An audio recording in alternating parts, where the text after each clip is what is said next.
The two people you can see here are university students, friends, walking home from a night out.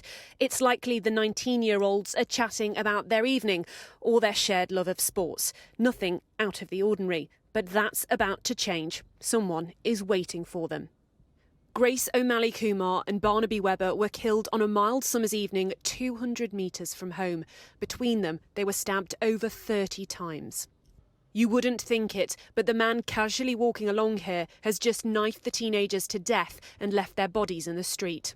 Valdo Calocane, a paranoid schizophrenic, says voices in his head told him to do it, and he was preparing to strike again.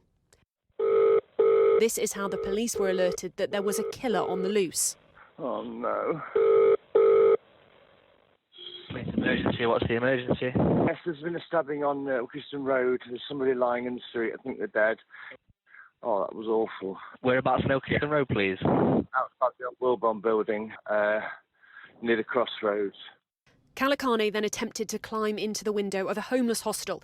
The resident inside punched the intruder, unaware of what he'd done, and was determined to do again. Redirecting, Calocane saw a van on the road. The driver was school caretaker Ian Coates on his way to work.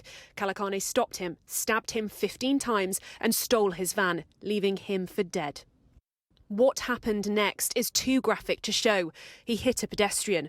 Witnesses say they saw the man thrown 6 feet into the air like a rag doll.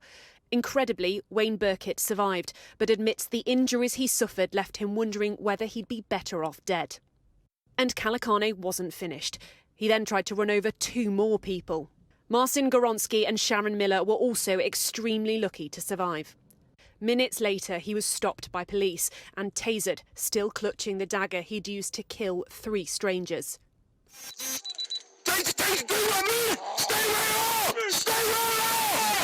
He would go on to answer no comment when repeatedly questioned in custody.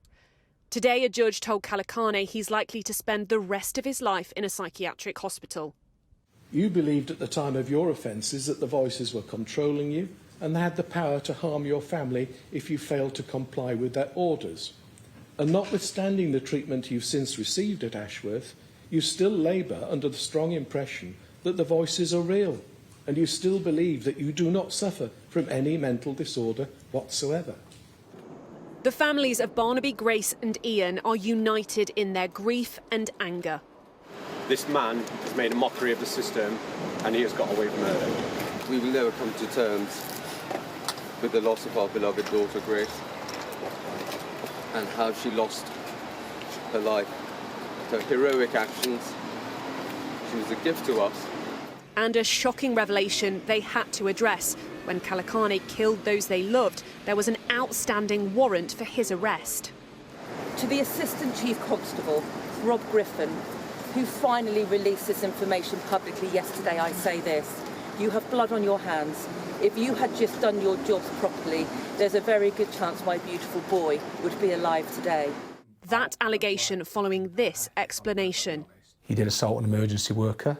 He has assaulted work colleagues, and I would say that they are relatively low-level assaults. So actually, when you examine his behaviour and the things that he said and he did, it is very obvious that he had mental health challenges, but I don't think there was anything that is obvious to be seen that would indicate that he might go on and do what he did on June the 13th last year. Bereaved and broken, they definitely don't agree.